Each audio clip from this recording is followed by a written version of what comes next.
Did you know that more than 1 in 3 people aged 65 or over fall at least once a year? 1 in 10 of all hospital admissions for older Australians were due to falls. The majority of these injuries involve the hip and thigh. Sky is one of them, an 80-year-old woman who had a fall and was unable to move. She was brought in by ambulance with her husband James, who has dementia, and admitted to the hospital for a thorough assessment. After discovering a fracture in her left hip, the doctor immediately sent her to surgery. They used pins and plates to stabilize the bones to maximize healing. With this happening so unexpectedly, Sky would have felt overwhelmed. Physios will be involved with Sky's management day 1 following the surgery. We will assess her current situation and set common goals, aiming to increase her mobility to a level that is safe to be discharged. We will provide different exercises to target different problems that the patient has. For example, gentle bed exercises are given to improve muscle activation, regular walking to minimize complications following surgery, breathing exercises to maintain chest function, practicing going up and down stairs, and transferring from the bed to the chair. Other healthcare professionals will also take part in Sky's management.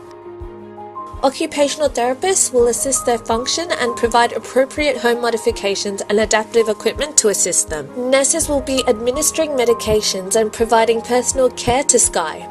Doctors will monitor Sky's health status to ensure it returns to her baseline. Social workers will provide counselling and access to community services specific to her needs. Early on, the social worker would have contacted Sky's daughters to see if either of them may take care of Sky's husband. Alternatively, he could be brought to the dementia-specific ward as a social admission, or sent to respite care, a short-term nursing home, after being assessed and approved by the aged care assessment team. Meanwhile, the team will assess Sky's eligibility to access government-funded services such as allied health and domestic assistance.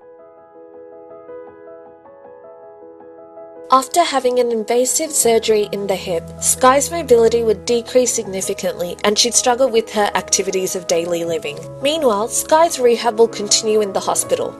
This can be done by giving her access to outpatient physiotherapy in public hospitals, with social workers organising transport if required. If Sky wants to continue rehab at home, she can get physiotherapy treatments through TACP. The main goal of rehab is to normalise range of motion, strength, endurance and balance to promote safe mobility in the community. Early stages of rehab include pain management, patient education, transfer training and exercises specific for improving range of motion and strength to prevent muscle wasting. When appropriate, Sky will commence advanced rehab. This includes progressive strength training, aerobic training and hydrotherapy to improve strength and endurance. Late stages of rehab focus on task-specific functional exercises such as treadmill and balance training to prevent falls. The physio will perform a falls risk assessment and make referrals to other health professionals for interventions for falls prevention if needed. As Sky returns to regular levels of activity prior to the fall, the physio will refer her to community falls prevention programs to maintain her current progress and prevent future falls. Through the collaboration of physios with other health professionals, falls prevention programs like Stepping On incorporate strength and challenge balance exercises with education and risk management regarding falls. Tai Chi is another option which would reduce falls in older adults by improving balance and coordination.